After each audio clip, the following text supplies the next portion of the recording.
floor, because we have a raised ranch, our basement floor was flooded. So the line that goes to the ice maker, tiny little line, it's like 1/8 of an inch Been in there diameter. twice. Been there. It burst and it flooded the basement and the entire bottom floor. So my carpeting went on the bottom floor. Let's walk and talk. This big. It's a square that big, right?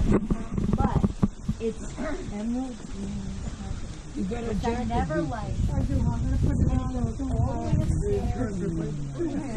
Dude, I fought. I was already for a couple of months, but I'm telling you. Yeah, haven't your ducks been showing up? So we got a fake wood floor like you guys have with the water resistant bottom downstairs. Then we got brand new that goes all the way upstairs, all the way through the living room, all the way down the hall. Why? I mean, because the basement's got it. Okay.